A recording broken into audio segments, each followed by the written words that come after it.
Otaku Minati channel में आप सब लोगों का स्वागत है। पिछले एपिसोड में हमने देखा था कि ट्रांसफिगर्ड ह्यूमंस इंसानों पर हमला करने लगते हैं। सबको बचाने के लिए Gojo domain expansion infinity void का इस्तेमाल करता है सिर्फ 0.2 सेकंड के लिए। इस 0.2 सेकंड में कर्स स्पिरिट्स और सभी इंसानों के दिमाग में आधे साल की जानकारी एक साथ पहुंच जाती है, जिससे सब लोग खड़े खड़े ही बेहोश हो जाते हैं।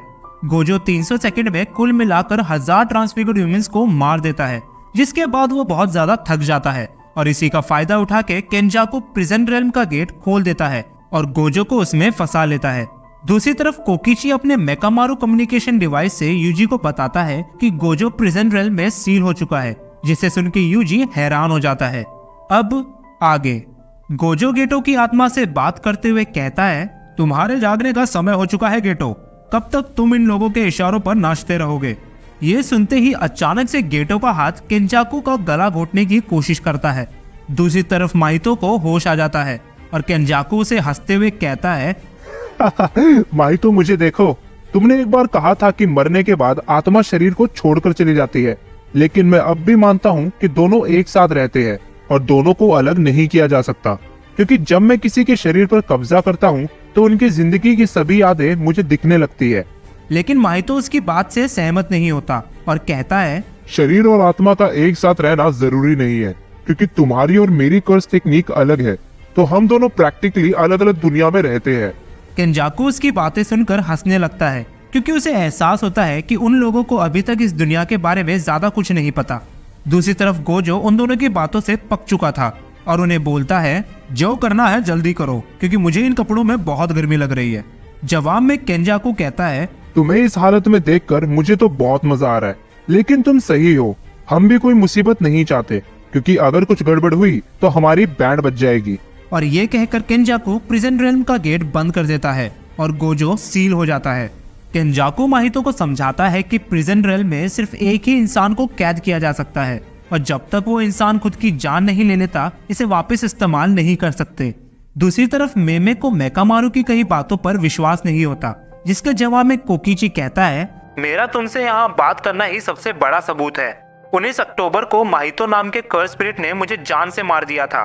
मेरा ये कम्युनिकेशन डिवाइस तुमसे बात करने का सिर्फ एक जरिया है। मैंने इसे 3 जगह पर लगा कर रखा था और उसमें से एक तुम्हारे पास है, क्योंकि तुम दोनों पर किसी को भी शक नहीं है। यूजी तो कुछ महीनों पहले ही जुजुत्सु हाई स्कूल में शामिल हुआ है और मेमे अगर तुम्हारी बात करे तो तुम अपनी बर्ड मैनिपुलेशन टेक्निक से शिबुया सिटी में चोरी छिपे नजर रख सकती थी और दुश्मनों को खबर दे सकती थी, लेकिन तुम यहाँ मेजी स्टेशन पर हमारी मदद कर रही हो। इससे साबित होता है कि तुम दुश्मनों के साथ नहीं मिली हो। ये सुन के मेमे बोलती है, ऐसा भी तो हो सकता है कि मैं तुम लोगों का साथ देने की सिर्फ एक्टिंग कर रही हूँ। अगर ऐसा है तो वो कर्स यूजर्स तुम्हें जान से मारने के लिए क्यों आ रहे हैं? उनकी तरफ जो कर्स स्पिरिट्स बढ़ रहे थे वो एक सेमी ग्रेड 1 कर्स स्पिरिट्स थे, जो ग्रास ऑपर से भी ज्यादा ताकतवर है। मेमे इस बात से हैरान थी कि इतने ताकतवर कर्स स्पिरिट्स अभी तक कहाँ छिपे हुए थे और वो गोजो के पास जल्द से जल्द पहुंचना चाहती है, जिसे देख के मेकामारू कहता है, शिबुया में सिचुएशन चेंज हो चुकी है। दुश्मनों के बिछाए हुए बैरियर्स हमसे बहुत ज्यादा ताकतवर है। फिलहाल यहाँ पर 4 बैरियर है। बैरियर ए में साधारण इंसान फंसे हुए है, बैरियर बी में गोजो सातोरो फंसा है, बैरियर सी जुजुत्सु सॉर्सरर को अंदर आने से रोकता है और आखिरी बैरियर भी पहले वाले की तरह ही है, जो साधारण इंसानों को बाहर जाने से रोक रहा है। ऊपर से मोबाइल फोन्स इन बैरियर के अंदर काम नहीं करते, यानी कि तुम बैरियर से बाहर खड़े असिस्टेंट सुपरवाइजर से भी बात नहीं कर सकते। प्लीज तुम लोगों को मेरी बात माननी होगी। मेरे पास समय नहीं है, मेरा ये कम्युनिकेशन डिवाइस कभी भी बंद हो सकता है। यूजी तुम जल्दी से शिबुया सिटी जाओ और बाकी जुजुत्सु सॉर्सरर को बताओ कि गोजो सील हो चुका है, ताकि सब लोग अपना पूरा ध्यान सिर्फ गोजो को बचाने में लगाए। मेमे तुम यूजी के लिए रास्ता बनाओ और उन दोनों कर्स यूजर्स को मारकर इस जगह पर नजर रखो, क्योंकि हमें दुश्मनों के अगले प्लान के बारे में कुछ नहीं पता। उयुई तुम अपनी बहन के साथ रहो। अगर गोजो गायब हो गया तो कर्स स्पिरिट्स और इंसानों के बीच का बैलेंस बिगड़ जाएगा। मुझे माफ कर देना, लेकिन इस मिशन के लिए तुम सभी को अपनी जान जोखिम में डालनी होगी। अब सब तुम्हारे हाथ में है। और तभी वहाँ पर निजी एबिना नाम का कर्स स्पिरिट अपने शिकिगामी के साथ पहुंच जाता है और इसी के साथ गोजो सातोरो को बचाने का मिशन शुरू होता है। दूसरी तरफ जोगो और चोजो को भी होश आ जाता है। गेटो जैसे ही अगले प्लान के बारे में बताने वाला होता है, उसके हाथ में रखा हुआ वो प्रिजन रेल्म इतना भारी हो जाता है कि वो जमीन में एक बहुत बड़ा छेद कर देता है। ये देख के सबके होश उड़ जाते हैं। प्रिजन रेल्म के आंखों से आंसू आने लगते हैं और अंदर बैठकर गोजो अपने आप से कहता है, देखकर लगता है कि समय यहाँ पर रुक चुका है। लगता है मैंने बहुत बड़ी गलती कर दी, लेकिन मुझे चिंता करने की जरूरत नहीं है। मुझे मेरे दोस्तों पर पूरा भरोसा है। सीन शिफ्ट होता है टीम कुसाकाबे, ज़ेनिन और ननामी पर, जो अपने अगले प्लान के बारे में डिस्कस कर रहे होते हैं। स्टेशन के बाहर ट्रांसफिगर्ड ह्यूमंस साधारण इंसानों पर हमला कर रहे हैं और उन्हें बचाने के लिए तीनों टीम बैरियर के अंदर जाने के लिए तैयार हो जाती है। टीम ननामी के लिए सबसे बड़ी चिंता थी वो नया बैरियर जो किसी भी जुजुत्सु सॉर्सरर को गोजो के पास जाने से रोक रहा है। ऊपर से गोजो को 1 घंटा हो चुका है अंदर गए और अभी तक उसकी कोई खबर नहीं आई। पिछले बार माहितो से लड़कर ननामी को समझ आ गया था कि वो कर्स स्पिरिट्स बिना प्लान के हमला नहीं करते, यानी कि उनके पास समय नहीं है। ननामी डिसाइड करता है कि वो अंदर जाकर उस कर्स स्पिरिट को मारेगा जिसने इन बैरियर्स को एक्टिवेट किया है, और इनो और मेगुमी सभी इंसानों को ट्रांसफिगर्ड ह्यूमन से बचाएंगे। और इसी के साथ तीनों टीम बैरियर के अंदर एंटर करते हैं। सीन शिफ्ट होता है कियोताका पर, जो अकारी को फोन पर समझाता है कि कैसे उन्हें बैरियर के बाहर बाकी सॉर्सरर्स के साथ कम्युनिकेशन बनाए रखना होगा। लेकिन तभी पीछे से शिगेमो नाम का कर्स यूजर तलवार से उस पर हमला करता है और उसे जान से मार देता है। उराओमे नाम की साधु उसे बाकी असिस्टेंट सुपरवाइजर को मारने का ऑर्डर देती है, जिसके बाद वो बैरियर के अंदर जा सकता है। सीन शिफ्ट होता है शिबुया स्टेशन पर, जहां कोकिची अपने मेकामारू डिवाइस से उनकी बातें रिकॉर्ड कर रहा है।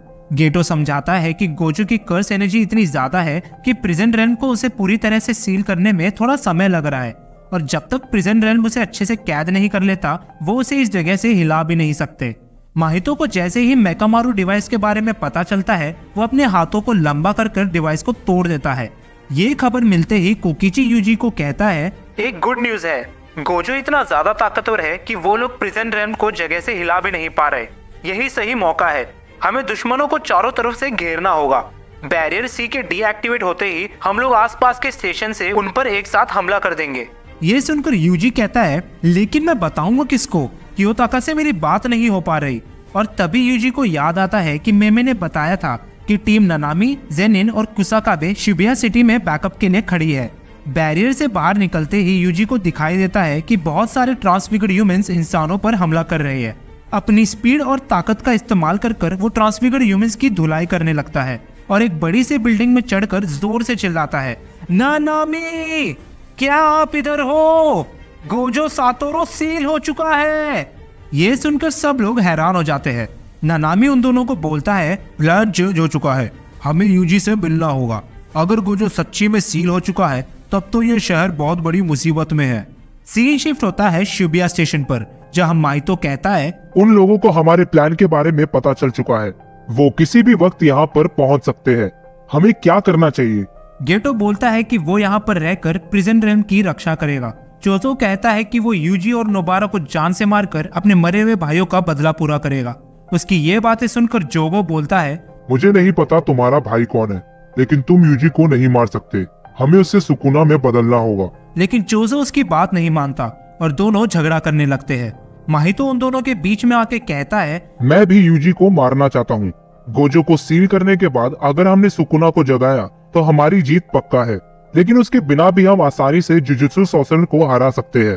तो क्या कहते हो, यूजी को मारने में हमारा साथ दोगे? जवाब में जोगो कहता है, सुकुना हमारी तरह नहीं है। उसे जगाने के बाद ये भी हो सकता है कि वो हम सबको मार डाले, लेकिन इतना पक्का है कि उसके रहते हुए इस दुनिया में सिर्फ हम जैसे कर्सेस का राज होगा। हम उन नकली इंसानों से बहुत अलग है। हम मौत से नहीं डरते और अपनी गोल्स को पूरा करने के लिए जान भी दे सकते हैं। सही मायनों में हम असली इंसान हैं। मैं तुम्हारी बातों से सहमत नहीं हूँ। मेरे हिसाब से सही मायनों में कर्सेस वो होते हैं जो भले ही गलत रास्ता चुने, लेकिन वो अपने मर्जी के मालिक होते हैं और जिंदगी को अपने हिसाब से जीते हैं। मुझे तुम्हारे प्लान से प्रॉब्लम नहीं है। मुझे इस बात से नफरत है कि इंसानों की वजह से हमें आजादी नहीं मिल रही। मैं तुमसे बहस नहीं करना चाहता, तो क्यों ना एक गेम खेलें। अगर हमने यूजी को पहले ढूंढा तो हम उसे जान से मार देंगे, लेकिन अगर तुमने पहले ढूंढा तो तुम सुकुना को जगा देना। तुम दोनों कितने बेवकूफ हो। यूजी बाकी सॉर्सरर्स के साथ यहाँ पर आने वाला है, तो हम उसका यहाँ पर इंतजार कर सकते हैं। इसमें गेम खेलने की क्या जरूरत? लेकिन माइतो और चोजो यूजी को पकड़ने के लिए भाग जाते हैं और उनके पीछे पीछे जोगो भी चला जाता है। मिमिको और ननाको केंजाको को बोलते हैं, वादे के हिसाब से तुम्हारी मदद करने के बदले हमें गेटो का शरीर वापस चाहिए। हम नहीं चाहते कि तुम जैसा कर्स गेटो के शरीर के साथ ये सब करे। जिसके जवाब में केंजाको कहता है, वादा? कौन सा वादा? क्या तुम दोनों बेवकूफ हो? चुपचाप यहाँ से दफा हो जाओ, वरना तुम दोनों की जान ले लूंगा। और जाने से पहले वो दोनों कहती है, तुम इस चीज के लिए पछताओगे। लेकिन उसे इस चीज से फर्क नहीं पड़ता। दूसरी तरफ ननामी की टीम यूजी के पास पहुंच जाती है। मेकामारू ननामी को पूरा प्लान बताता है, जिसे सुन के ननामी कहता है, आसपास के स्टेशन से उन पर हमला करना बिल्कुल सही रहेगा, लेकिन उसके लिए हमें पहले बैरियर को डीएक्टिवेट करना होगा। हमारे पास समय नहीं है। कुछ चीजें हैं जो सिर्फ मेरे जैसा ग्रेड 1 सॉर्सरर ही कर सकता है, तो मुझे बैरियर से बाहर जाकर कियोताका से बात करनी होगी। तब तक तुम तीनों बैरियर सी को डीएक्टिवेट करो।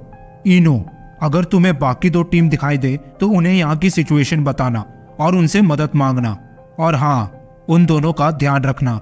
ननामी के इन ऑर्डर्स को सुनकर इनो जोश से भर जाता है और उन दोनों को समझाता है कि अगर ये मिशन फेल हुआ तो 2 चीजें होंगी। पहली, गोजो फैमिली अपनी ताकत को खो देगी, क्योंकि सातोरू गोजो अकेले ही अपनी फैमिली को सपोर्ट करता है और बिना पावर के गोजो फैमिली यूजी को एग्जीक्यूशन से नहीं बचा पाएगी। दूसरी चीज, जितने भी ताकतवर कर्स स्पिरिट्स और कर्स यूजर्स गोजो से डरकर छिपे हुए थे, वो सब एक साथ इंसानों पर हमला कर देंगे।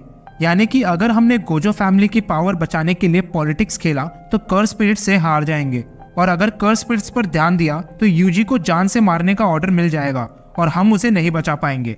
यानी कि दोनों ही मामलों में हम हार जाएंगे, और इसी के साथ जापान में मानव जाति हमेशा के लिए मिट जाएगी और सिर्फ कर्सेस का राज होगा। तो चलो मेरे जूनियर्स, इस बैरियर को डीएक्टिवेट करते हैं। और इसी के साथ ये एपिसोड इधर ही खत्म हो जाता है। आई होप गाइस वीडियो पसंद आया होगा, एंड अगर पसंद आया तो प्लीज लाइक एंड सब्सक्राइब जरूर कर देना।